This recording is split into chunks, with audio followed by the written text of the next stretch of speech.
Le 21 décembre 1944 à 6h37 du matin, le soldat Francis Sherman Curry, âgé de 19 ans, était accroupi derrière un mur de pierre à Malmedy, en Belgique, observant 3 chars Panzer SS rouler vers le seul pont se dressant entre l'offensive d'Adolf Hitler et l'encerclement complet de 11 000 soldats américains. Orphelin à 12 ans, engagé à 17 ans, 90 jours de combat. 0 formation d'antichars, 3 chars SS, 40 fantassins allemands, un bazooka avec 4 obus et 21 minutes avant que tout le secteur défensif ne s'effondre. La Waffen-SS AS venait de massacrer 81 prisonniers américains à 3 km de là. Maintenant, ils venaient pour Francis Curry, et ils n'avaient aucune idée qu'ils étaient sur le point de perdre face à un jeune fermier qui avait découvert quelque chose que tous les manuels militaires disaient impossible. Comment faire croire à 40 Allemands qu'ils combattaient un peloton entier ? Voici l'histoire de comment un orphelin avec un bazooka est devenu le soldat le plus effrayant que les Allemands aient affronté lors de la bataille des Ardennes, en décembre 1944. La guerre en Europe était censée se terminer. Les forces alliées avaient délibéré la France et se préparaient à traverser en Allemagne. Les soldats américains parlaient d'être rentrés chez eux pour Noël. Mais Adolf Hitler avait d'autres plans. L'opération Wacht am Rhein. Hitler allait percer à travers la forêt des Ardennes, diviser les armées alliées, capturer Anvers et forcer une paix négociée. Les dernières réserves de l'Allemagne étaient engagées dans cette offensive. Si elle échouait, la guerre était terminée. Le 16 décembre, plus de 200 000 soldats allemands, soutenus par 1000 chars, s'abattirent sur les unités américaines dans la forêt des Ardennes. Cela devint connu sous le nom de bataille des Ardennes, la bataille la plus grande et la plus sanglante menée par les forces américaines pendant la Seconde Guerre mondiale. Plus de 19 000 Américains allaient mourir. À la pointe se trouvait la première division, Panzer SS, Leibstandarte Adolf Hitler. Les troupes Waffen-SS aguerries au combat avaient une réputation brutale gagnée en Russie. La division Panzer menait l'assaut. Le 17 décembre, cette brutalité se manifesta pleinement. Près de Bonnier, en Belgique, des soldats américains du 285e bataillon d'observation d'artillerie de campagne rencontrèrent le Kampfgruppe Pepper. Les Américains se rendirent. Au lieu de la captivité, ils furent rassemblés dans un champ et mitraillés. 84 Américains furent exécutés de sang-froid. Cela devint connu sous le nom de massacre de Malmedy. La nouvelle se répandit dans les lignes américaines comme une traînée de poudre. Se rendre n'était pas une option, on se battait ou on mourait. Le 20 décembre, Malmedy était devenu un point défensif critique. La 30e division d'infanterie était chargée de tenir un pont à la périphérie. C'était une construction en pierre, bâtie en 1863 et assez large pour un véhicule. Si les Allemands le prenaient, 11 000 soldats américains seraient les coupés. Tout le secteur défensif des Ardennes s'effondrerait dans les 48 heures. C'est là que le soldat Francis Sherman Curry était posté le matin du 21 décembre. Il était né le 29 juin 1925 à Hurleyville, dans l'État de New York. À 12 ans, ses 2 parents moururent et il fut placé dans un foyer pour enfants, un orphelin essayant de survivre pendant la Grande Dépression. Le foyer pour enfants de Loch Sheldrake lui donna une structure, mais pas grand-chose d'autre. Il apprit à compter sur lui-même très tôt, à observer, à s'adapter et à ne pas attendre d'aide de quiconque. Des compétences de survie qui sauveraient sa vie et celle d'innombrables autres. À 17 ans, il s'engagea dans l'armée des États-Unis, non pas pour la gloire, juste pour partir. Des années plus tard, il dirait qu'il s'était engagé dans l'armée la semaine suivante, juste pour sortir de cette ville. En septembre 1944, Curry fut envoyé en Europe comme remplaçant dans la compagnie K, 3e bataillon, 120 régiments d'infanterie, 30 divisions d'infanterie. La 30 avait combattu à travers la Normandie et s'était bâti une réputation comme l'une des divisions les plus combatives du théâtre. C'étaient des vétérans, et voici ce remplaçant de 19 ans qui n'avait jamais entendu un coup de feu tiré avec colère. Mais ses camarades soldats remarquèrent quelque chose. Il était calme. Il ne paniquait pas. Il observait comment les vétérans se déplaçaient, comment ils se positionnaient, comment ils utilisaient le terrain. Pourtant, rien en lui ne criait « héros ». Il n'était ni grand ni imposant, il n'était pas officier. Pour quiconque le regardait en décembre 1944, il était juste un autre remplaçant. Mais le 21 décembre, ce soldat tranquille allait faire quelque chose qui défiait toute logique. L'artillerie allemande pilonnait les positions américaines depuis le petit matin. La compagnie K avait subi 92% de pertes en 72 heures. Sur 147 hommes, 13 étaient encore aptes au combat. Currie était stationné près du pont lorsque le bombardement s'intensifia. Puis, à travers la fumée, un mouvement. Un char allemand émergea. Puis un autre, puis un troisième. Le capitaine Evans donna ses ordres, reculer, se regrouper, laisser les Allemands prendre le pont. Currie demanda ce qui arriverait à ses 11 000 soldats. Evans dit qu'ils seraient encerclés, coupés, tués ou capturés dans les 2 jours. Currie demanda si se rendre à la SS était une option. Evans le regarda. Le massacre de Malmedy, à 3 km d'ici, 84 Américains mitraillés dans un champ. Evans dit que se rendre signifiait la mort. Puis il dit que le manuel de l'armée dit qu'un soldat avec un bazooka ne peut pas arrêter 3 chars. Il dit que ce serait un suicide de rester. Il dit que Currie serait traduit en cour martiale s'il désobéissait aux ordres. Currie regarda ces 3 chars SS, regarda les 40 fantassins allemands. Il dit qu'il préférait faire face à une cour martiale plutôt que de laisser 11 000 soldats mourir parce qu'il avait suivi des ordres qui n'avaient pas de sens. Evans le fixa du regard. Cet orphelin de 19 ans était sur le point de désobéir à un ordre direct au combat. Evans dit que si Currie restait, il serait seul. Pas de soutien, pas de renfort. Currie dit qu'il était seul depuis l'âge de 12 ans. Ce n'était rien de nouveau. Evans partit. Il emmena le reste de la compagnie K avec lui. Francis Currie était seul, mais Currie regardait le champ de bataille différemment. Le mur de pierre où il se trouvait maintenant. À 40 mètres sur sa gauche, une grange détruite avec un bazooka à l'intérieur. À 60 mètres derrière lui, un half-track détruit avec une mitrailleuse calibre 50. À 90 mètres sur sa droite, des chars allemands désactivés et des grenades anti-chars.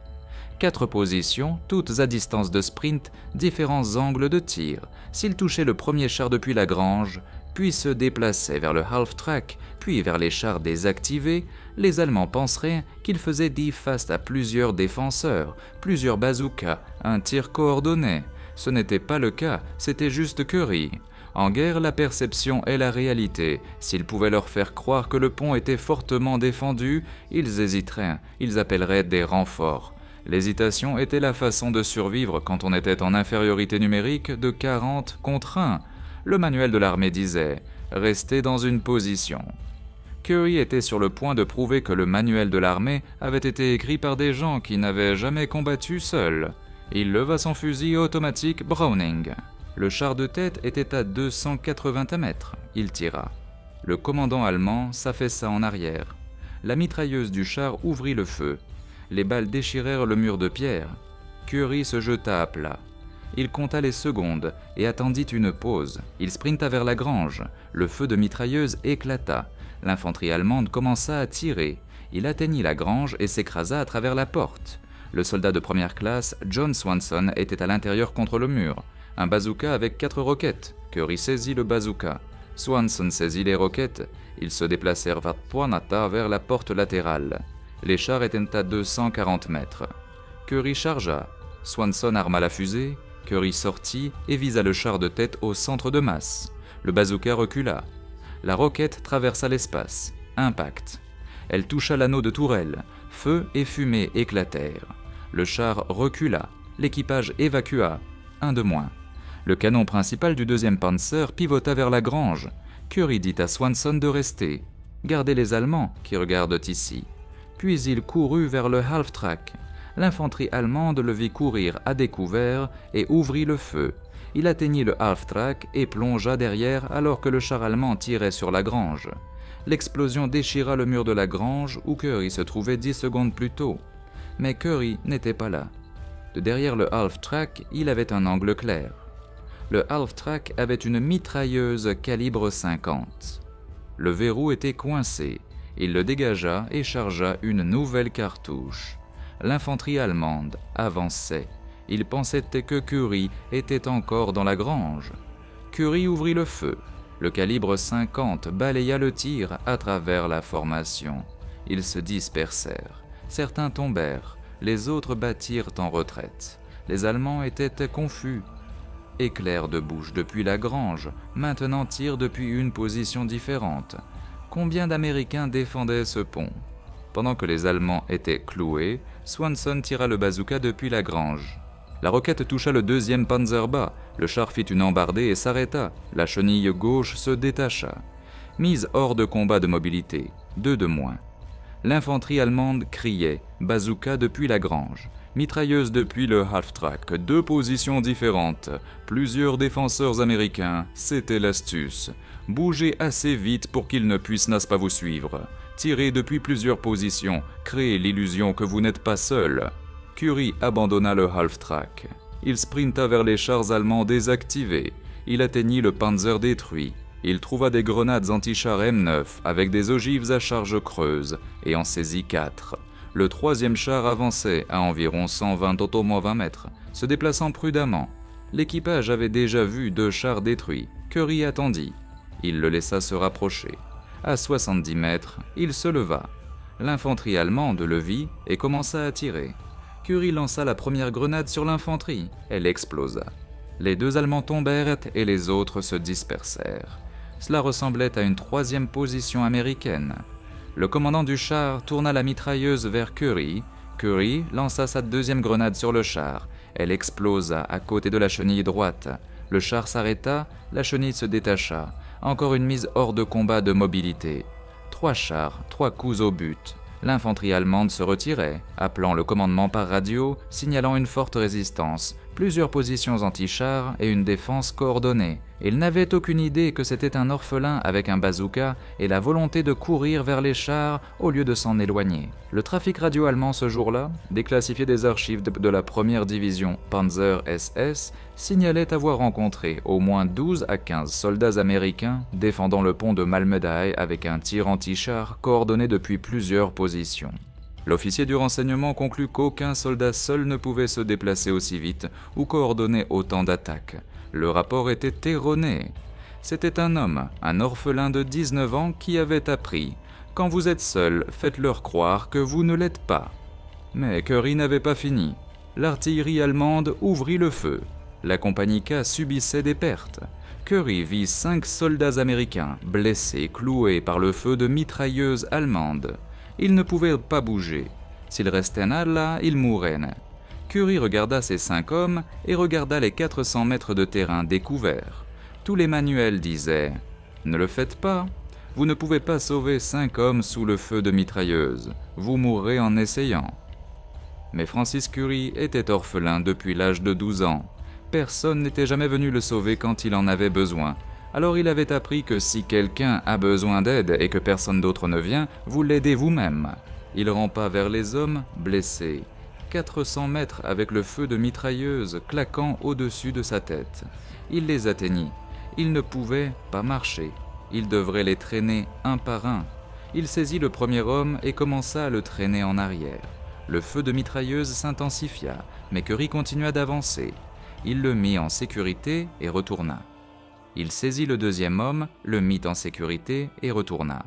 3e homme, 4e homme, 5e homme. Il mit les 5 en sécurité. 5 hommes qui seraient morts. 5 hommes qui rentrèrent là chez eux auprès de leur famille. L'assaut s'essouffla, s'arrêta et battit en retraite. Le pont resta aux mains des Américains.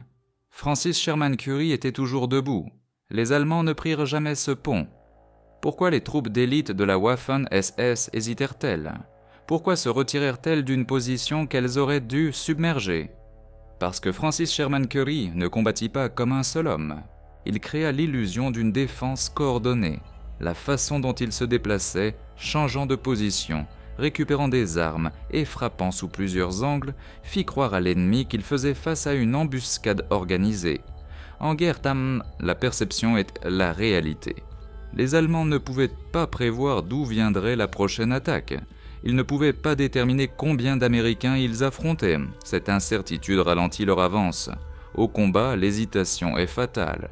Les Allemands ne furent pas vaincus par une puissance de feu supérieure, ils furent vaincus par la confusion, par l'incertitude, en croyant qu'ils étaient en infériorité numérique alors qu'ils avaient été la supériorité numérique.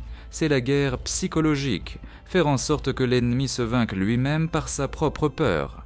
La Waffen-SS prospérait sur l'intimidation. Les massacres comme Malmedy étaient conçus pour terroriser les ennemis jusqu'à la soumission, mais à ce pont, ils ressentirent la peur.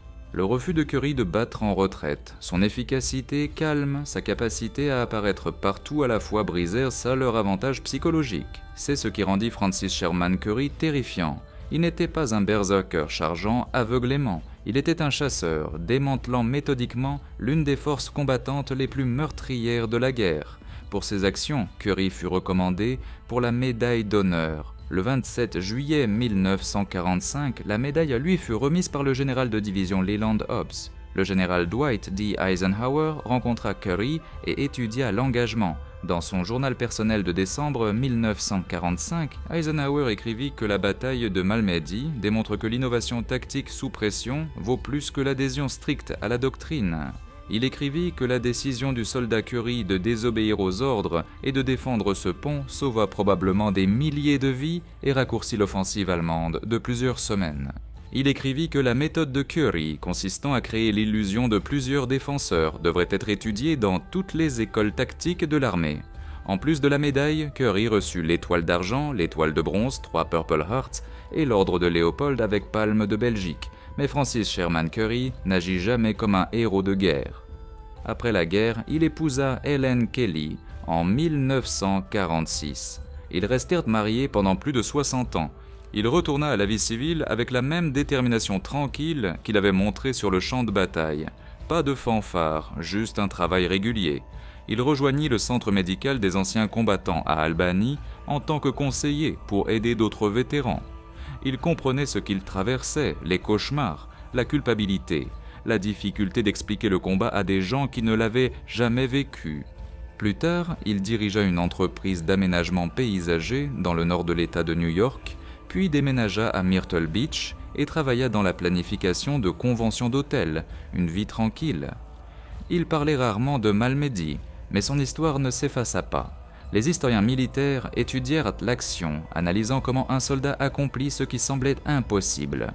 Les tactiques de Currie devinrent partie des programmes d'études à West Point, montrant aux futurs soldats comment l'adaptabilité et la domination psychologique peuvent changer les résultats des batailles. Il devint le premier récipiendaire de la médaille d'honneur, immortalisée en figurine, G.I. Joe. Mais Currie lui-même ne le vit jamais comme extraordinaire. Dans son esprit, il faisait juste son travail en protégeant ses camarades soldats. Francis Sherman Currie décéda le 8 octobre 2019 à l'âge de 94 ans.